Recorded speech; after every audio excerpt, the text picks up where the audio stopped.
hidden safe. There's also a poem here written by Father Bill. I copied it to my notepad.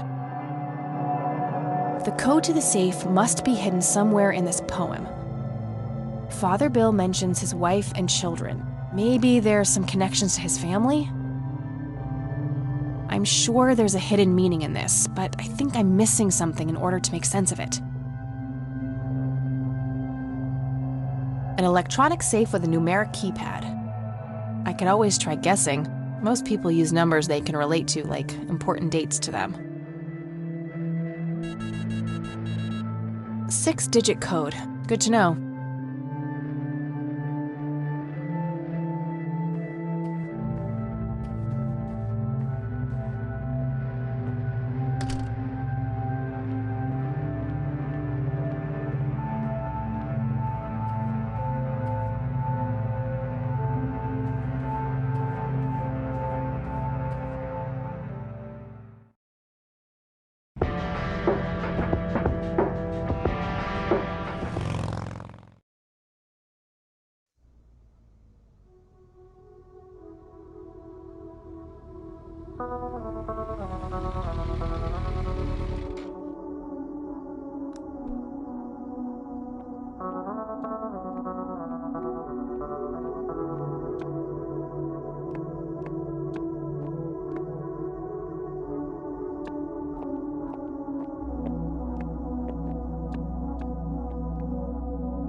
In the text, Father Bill's family members are used as reference points.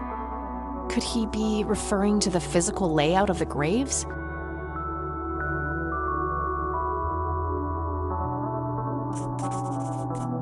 I copied the grave layout to my notebook next to the poem.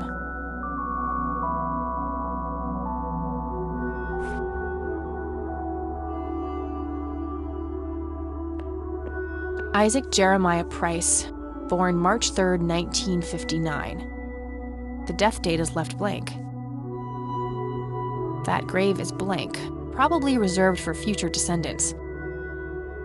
Arthur Price, born April 11, 1918. Died December 4, 1982. Barbara Price, born July 19, 1921. Died January 4, 1979. Joshua David Price, born June 8, 1961. Died October 21, 1983. Isaac's brother, perhaps? That grave is blank, probably reserved for future descendants.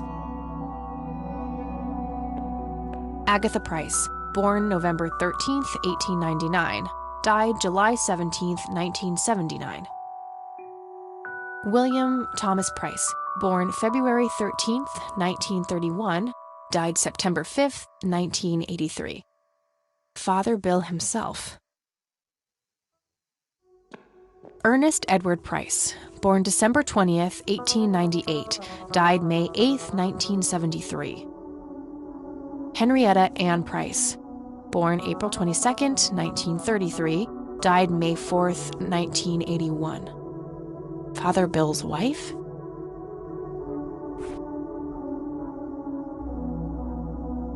I don't have anything to say about that.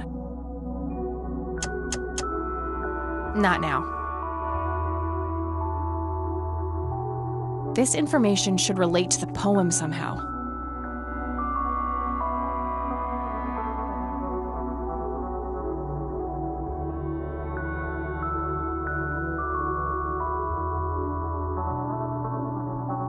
Of course! The sign of the Lord! Some of the graves can form the shape of a cross. Now, if I can only figure out which dates are relevant.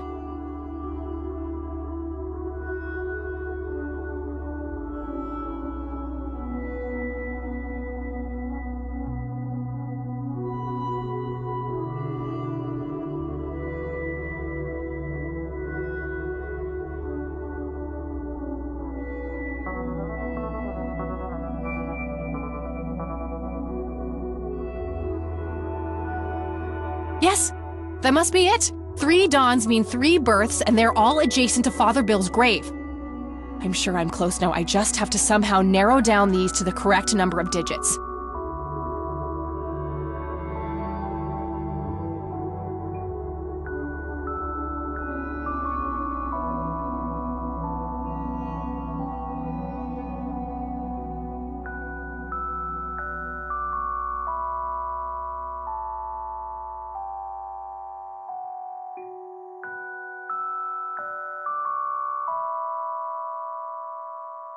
I'm sure the year is correct, but I think I messed up the format for the day and the month.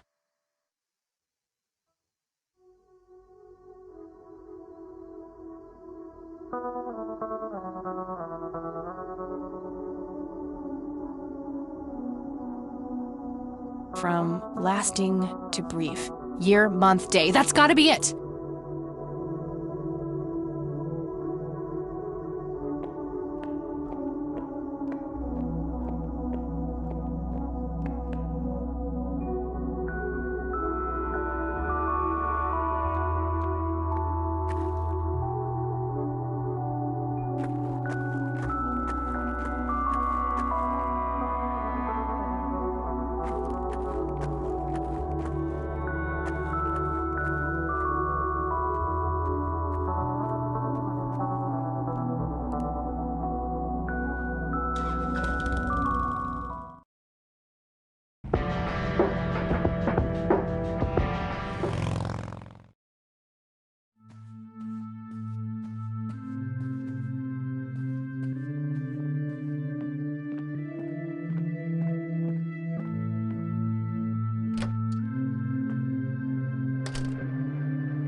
Yes!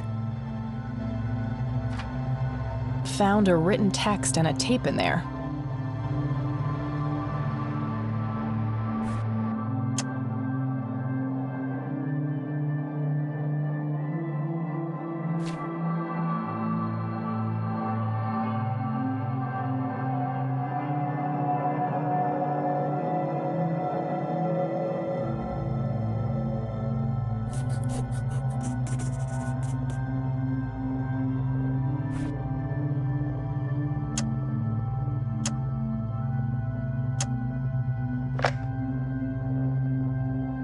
This is William T. Price.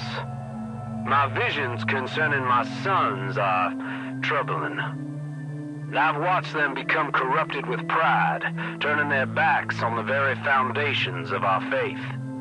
I've seen great sins committed, unholy acts of intimidation and violence, outsiders brought to hallowed ground with neither reverence nor ritual. These are dark dreams indeed. I pray that they never come to pass, lest my soul shall weep tears of blood.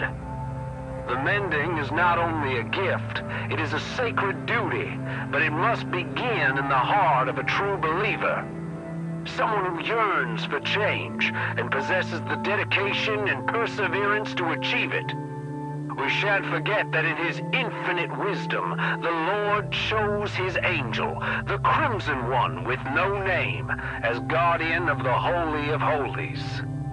Only he is poised to understand the struggle of those who are lost, the broken, and the guilt-ridden. Be grateful for his sacrifice, for his existence is one of meek servitude. To have no name is to have a shattered spirit. Now I will speak directly to the mender, the one filled with passion and indomitable purpose. I implore you, Mender, trust in your fiery heart and save us all from the darkness. May God be with you. Geez, Father Bill was nutty. He was right to be worried about Isaac, though.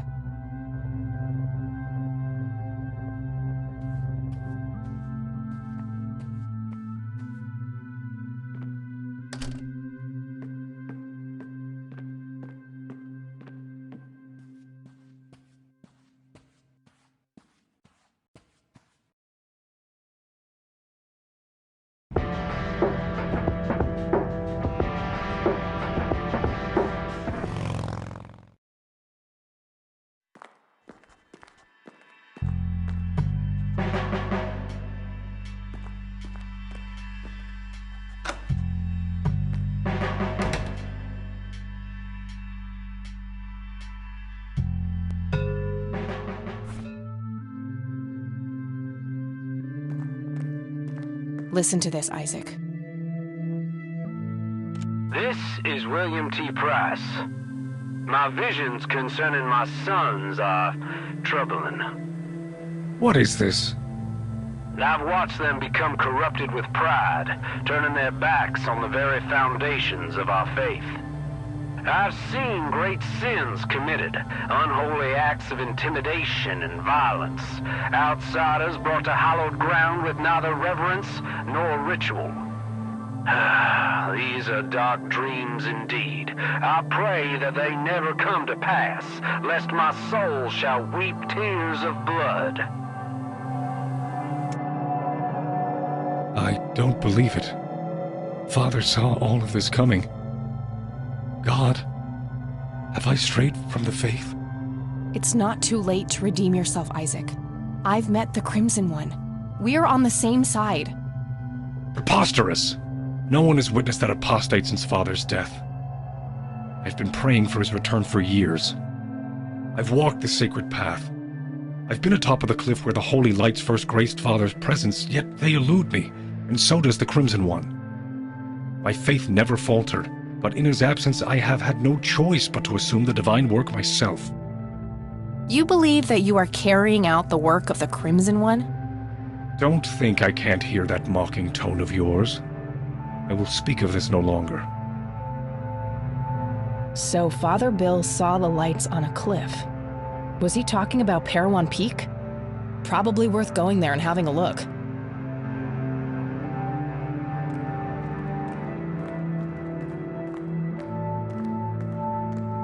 Father, have you abandoned me? I will atone for my sins, I swear it. God, have mercy on me.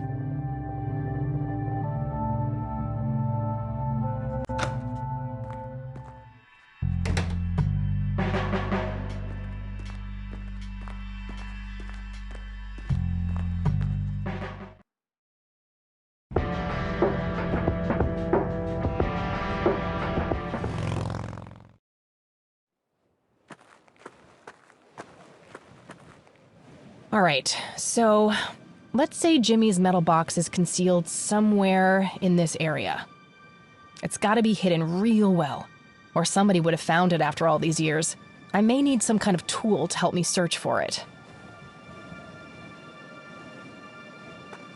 Oh good, a sign. I was worried I'd miss this huge-ass cliff.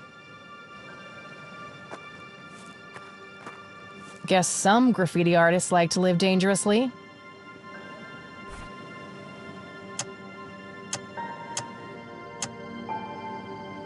All right, let's see here.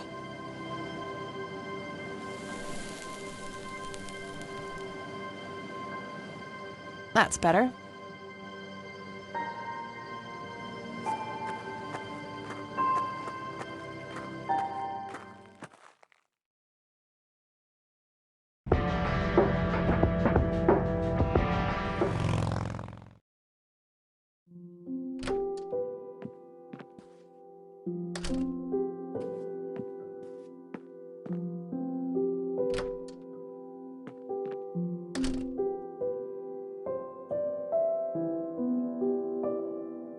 Hi, Grandma. Listen, I found something in this storage unit. Oh? What was it? Custody papers, with my name on them. I was hoping you wouldn't have to see those. I need to know what happened, Grandma. Sharon was never a good mother to you, Kathy. I know. It was the illness.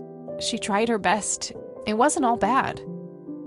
You don't know the despicable things she and Brian did. Drugs, violence. We wanted something better for you. Joseph started talking to lawyers, staying up late at night on the phone, trying to find a way, some kind of loophole to get you back. But eventually we ran out of courts to appeal to, and your mother retaliated with a restraining order. And that was it. She had won. I wish things could have been different. I do too, dear. Every day. Now you're getting me close to tears. Let's talk about something else. Okay, Grandma.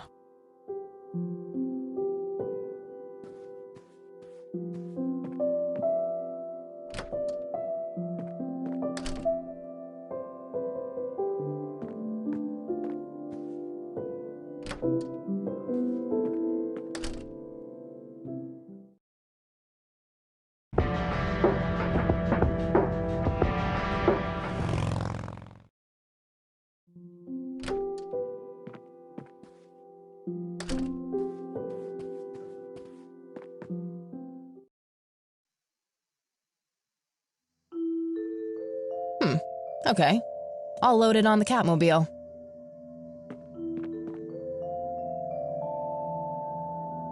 All right. I'll have access to the metal detector anywhere now.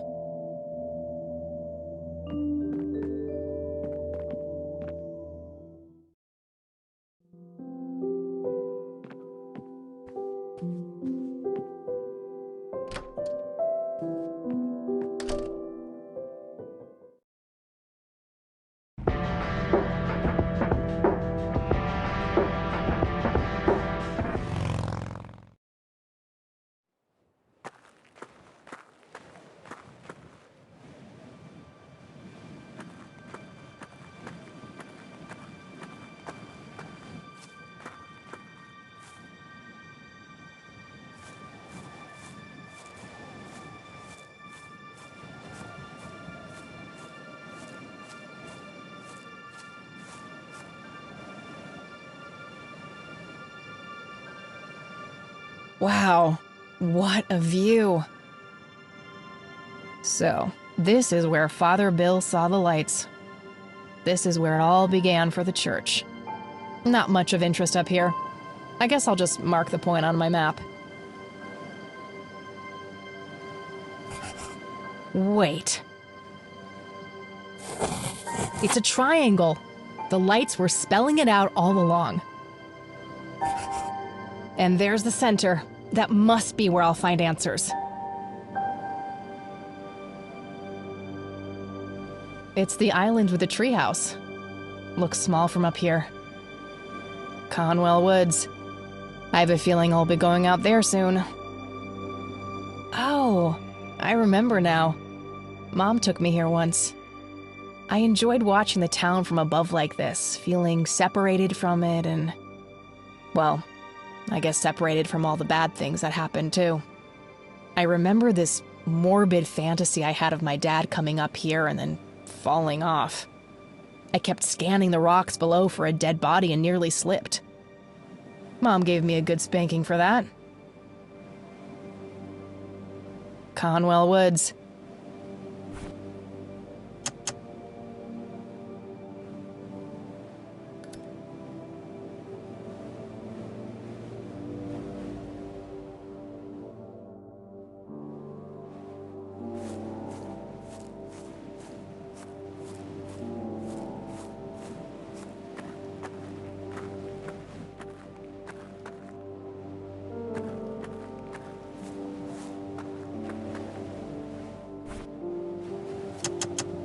I'll go grab the metal detector off the bike.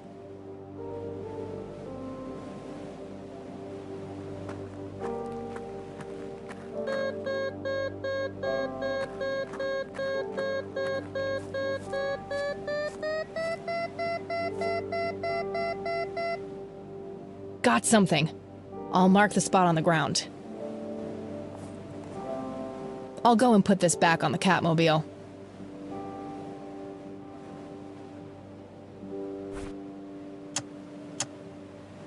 Handy little shovel. I can dig it.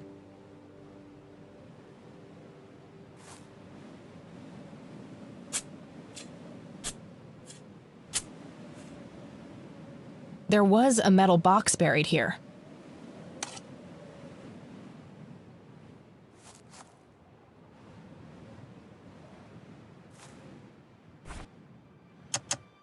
Moment of truth.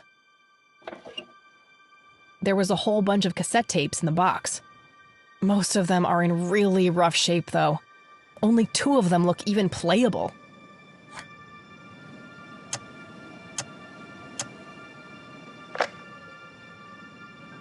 August 6th, 1981. I've come to understand that the environment in the source is formed by the mind that inhabits it. That's essentially how the so-called mending operates. I also believe that certain objects in the real world can survive the transition. These things are made of strong materials, often metal. Can potentially be used to create a form of discrete pathway. However, to do that, an item must be innately imbued with a mutual significance for both subjects. A shared truth.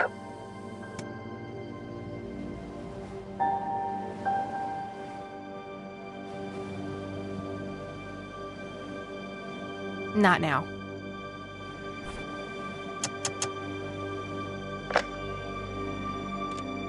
August 8th, 1981. Along the outer perimeter, I've determined that some kind of endothermic reaction is taking place. So it's important to be observant of changes in temperature. Find the source. By severing the link, perhaps I can save them. Jimmy and all the others. Reoccurring dream. I'm standing in front of a huge black hole in a clearing in the woods. There's a man dressed in red, urging me to jump. I'm afraid to, but I take the plunge anyway. For some reason, I don't think I have anything to lose. As I'm falling, I reach for the parachute cord, but to my horror, there's nothing there. That's when I wake up.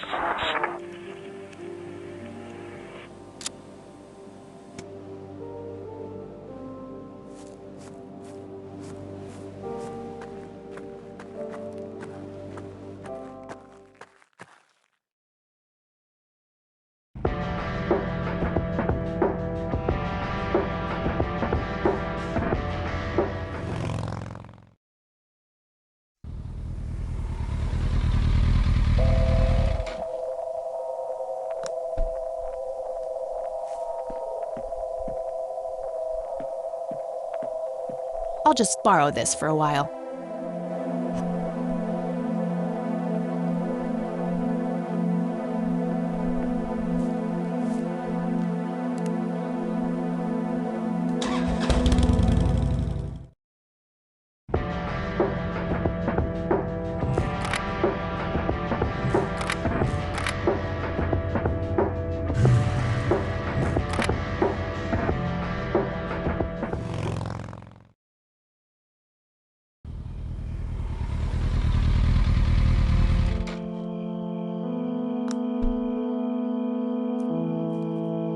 All these trees look the same.